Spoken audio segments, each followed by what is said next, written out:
बिस्मिल्लाहिर्रहमानिर्रहीम। अस्सलाम वालेकुम। इन्वेंट्री वैल्यूएशन के चैप्टर में हम डिस्कस करेंगे कि इन्वेंट्रीज़ जो हैं वो कितनी किस्म की होती हैं। इन्वेंट्रीज़ क्या है जिसको हम बोल रहे हैं कि अच्छा जी इसकी हम वैल्यूएशन करेंगे या इसकी मैनेजमेंट करेंगे। सबसे पहला आइटम जो इन्वेंट्रीज़ का पार्ट होता है दैट इज़ रॉ मटेरियल, खाम माल आपका। It is use for consumption in the production process. It is treated as expense when issued to the production and treated as current asset if remained unused at the end of period. बहुत ही simple सी बात है। आपने अगर accounting, basic accounting भी अगर पहले पढ़ी हुई है तो रॉ मटेरियल यानी आपके जो परचेजेस जो ही इशू कर दिए जाते हैं तो वो कॉस्ट का पार्ट बन जाते हैं, कॉस्ट ऑफ सेल्स का। और अगर वो स्टॉक में ही पड़े हैं तो फिर वो बैलेंस शीट में करंट एसेट के तौर पे अपीयर होते हैं। ये जो रॉ मटेरियल है ये कहाँ जाते हैं? ये वर्क इन प्रोसेस में चले जाते हैं, यानी कि यहाँ पे अब इस रॉ मटेरियल पे कुछ काम होगा। दैट डिपेंड्स ऑन कि आपका बिजनेस क्या है। It could be from the time could be from hours two months और डेज और weeks, what ever.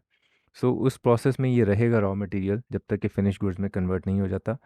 Partial cost have been incurred but product is not yet complete. अगर 99% भी काम हो चुका है तो भी वो वर्क इन प्रोसेस ही कहलाता है। It is treated as an asset. जो वर्क इन प्रोसेस है ये हमेशा एक करंट एसेट ही होता है, क्योंकि ये अभी इन प्रोसेस आइटम है और ये हमेशा करंट एसेट का ही पार्ट होता है। ये जब फिनिश गुड्स बन जाएगा तो फिर उसके बाद इसको देखा जाएगा कि क्या ये सेल भी हुआ है या नहीं हुआ। फिनिश गुड्स की अभी हम बात करते हैं, लेकिन इस वर्क इन प्रोसेस में रॉ मटेरियल के साथ साथ एक और चीज़ भी एंटर की जाती है, that is stores and spheres. आपकी इक्विपमेंट मशीनरी के लिए जो आपने स्पेयर पार्ट्स मंगाए हुए हैं उसकी भी ज़रूरत पेश आ सकती है। These are necessary tools, spare parts used in equipment and machinery, treated as expense when used and it is treated as current asset if remain unused. वही बेसिक साइंस है ना। जिस वक्त आपका काम 100% कंप्लीट हो गया तो इसका मतलब आपने फिनिश गुड्स बना लिए। और finish goods are basically the finished product. These are treated as cost of sales if sold to the customer, and if these are unsold at the end of the period तो फिर ये current assets का part होते हैं।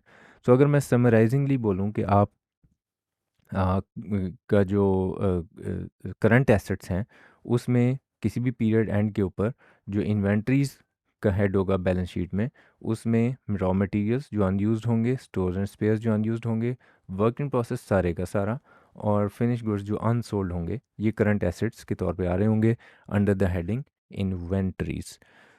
ये हैं types of inventories. इस पे अगर आपका कोई कन्फ्यूजन हो तो फिर आप कमेंट्स में पूछ सकते हैं। Thank you very much, take care.